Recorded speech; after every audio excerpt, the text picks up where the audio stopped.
Hello everyone, कैसे हैं आप सब। मैं अर्चना शर्मा, काउंसलिंग साइकोलॉजिस्ट।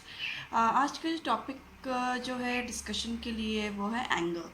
बहुत ही कॉमन टॉपिक है और ऐसी चीज़ है जो हम सब एक्सपीरियंस करते हैं। लेकिन हमें शायद ये नहीं समझ में आता कि हम गुस्सा होते क्यों हैं, कि हमें गुस्सा आता क्यों है। राइट। और गुस्सा आने का सिर्फ एक या दो कारण नहीं होते हैं। गुस्सा आने के लिए बहुत बहुत कारण होते हैं।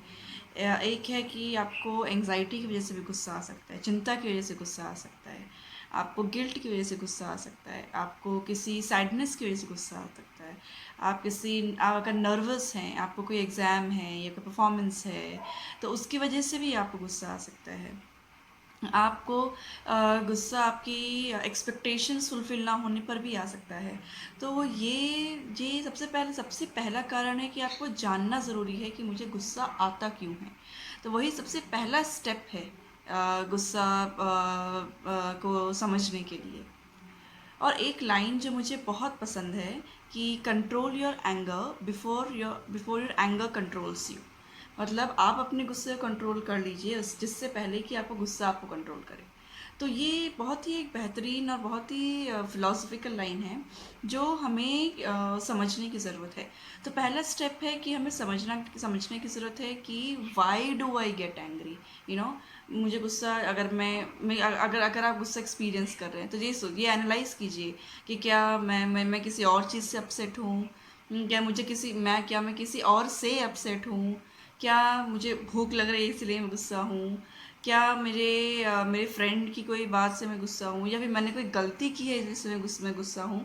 तो अगर आप अपना रीज़न को आप समझ लें कि मैं गुस्सा क्यों हूँ, तो आई थिंक आधी प्रॉब्लम वहीं सॉल्व हो जाती है। दूसरी चीज़ है कि आपका रिएक्शन। हर किसी का अलग अलग रिएक्शन होता है। जैसे कुछ लोग रिएक्ट करते हैं चिल्ला के, कुछ लोग चीज़ें तोड़ देते हैं, डैमेज प्रॉपर्टी, कुछ लोग दूसरों को हिट करते हैं, कुछ लोग बहुत अब्यूजिव लैंग्वेज यूज़ करते हैं, कुछ लोग अपने आप को अकेले बंद कर लेते हैं, कुछ लोग रोने लगते हैं। तो सबके अलग अलग रिएक्शंस होते हैं। तो दूसरी चीज़ आती है जो बहुत ही इंपॉर्टेंट है, वो कि आपको अपने रिएक्शंस को भी कंट्रोल करना है। तो फर्स्ट स्टेप अगर आप जाएं देखें तो why do I get angry, second how do I react when I get angry. तो आपको ये देखने की ज़रूरत है कि मैं कैसे रिएक्ट करता हूँ जब मैं गुस्सा होता हूँ। राइट। अब एक और बहुत ही बड़ा चैलेंज हम सबके सामने है कि अभी कोविड सिचुएशन है एंड हम अपनी एनवायरनमेंट को भी चेंज नहीं कर पा रहे हैं। हम एक ही सेटिंग्स में हैं, एक ही लोगों के साथ हम हैं। हम ना कोई चेंज कर सकते हैं, ना बाहर जा सकते हैं, ना अपने मूड चेंज कर सकते हैं। तो इसमें हम क्या करें। तो इसमें सबसे पहली चीज़ जो हमें करनी है, जो हमें हमें अपनी लाइफस्टाइल में थोड़ा चेंजेस लाने की ज़रूरत है। तो इतनी पैसिव लाइफस्टाइल मत दीजिए, क्योंकि सुबह लेट उठना है, रात को लेट सोना है और पूरे टाइम हम फ़ोन पे हैं, वेब सीरीज़ देख रहे हैं या XYZ गेम्स खेल रहे हैं, कुछ भी कर रहे हैं। तो अपनी लाइफस्टाइल में बोर्ड गेम्स इन्वॉल्व कीजिए कि फैमिली के साथ बोर्ड गेम्स खेलिए, कैरम बोर्ड, लूडो, जो भी कोई भी चीज़ें आपके पास अवेलेबल हो। सेकेंड थिंग इज़ आपको अपने स्क्रीन टाइम को लिमिट कीजिए। Third very important thing is कि एक्सरसाइज इन्वॉल्व कीजिए, क्योंकि हमारी जो फिजिकल एनर्जी है वो अभी कहीं भी रिलीज़ नहीं हो रही है। हम पहले जैसे वर्क प्लेस पे जाते थे या स्कूल जाते थे, कॉलेज जाते थे, तो इट इज़ हमारी फिजिकल एनर्जी रिलीज़ होती थी, वो अभी नहीं हो रही है। तो एक्सरसाइज इन्वॉल्व कीजिए। Maybe all of you, the whole family can exercise together. So if you really fun, you physically और इमोशनली भी आप लोग बॉन्ड करेंगे and you will feel fit, you will feel healthy. एक diet maintain कीजिए। इतना unhealthy खाना भी रेगुलरली मत खाइए। तो एक डाइट मेंटेन कीजिए। कोई जो हॉबी है जिस पे आप इतने समय से टाइम नहीं दे पा रहे हैं, तो उस हॉबी के ऊपर टाइम इन्वेस्ट कीजिए। It can be gardening, it can be may be simple painting, कोई म्यूज़िक, कोई इंस्ट्रूमेंट, कोई डांस क्लास। अभी तो मैक्सिमम आई थिंक 80 to 85% चीज़ें ऑनलाइन अवेलेबल हैं। सो आई थिंक आप घर बैठे ये सारी चीज़ों को एक्सेस कर सकते हैं। कोई वर्कशॉप्स आप अपनी इस हॉबी से रिलेटेड ज्वाइन कर सकते हैं। तो ये सारी चीज़ें मैं आपको इसलिए बता रही हूँ क्योंकि आप एनवायरनमेंट चेंज नहीं कर सकते हैं अभी। So these are the thing which can introduce in your life so that आपको फ्रस्ट्रेशन और इरिटेशन का आपका लेवल कम होगा। नाउ अब मुझे गुस्सा आ रहा है, राइट। जब आपके अंदर ये आता है कि इसकी ये चीज़ मुझे अच्छी नहीं लग रही है, मुझे गुस्सा आ रहा है अब इसको लेकर के, तब आपको क्या क्या करना है। सबसे पहले deep breath, start taking deep breaths.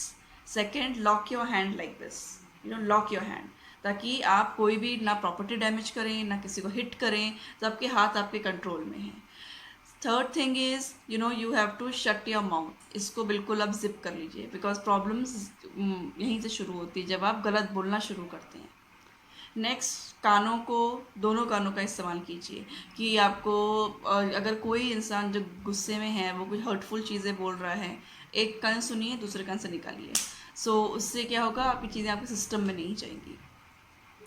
Next is आपको अपने आप को, जब सिचुएशन काम डाउन हो जाए, जब आप काम डाउन हो जाए, तब उस पर्सन से कम्युनिकेट कीजिए कि आपकी ये चीज़ मुझे अच्छी नहीं लगी थी, I think you need to you can not talk to me like this. So इस तरह से उस चीज़ों को बहुत ही ठंडे दिमाग से, बहुत ही अच्छी तरह आप उसको कन्वे कीजिए।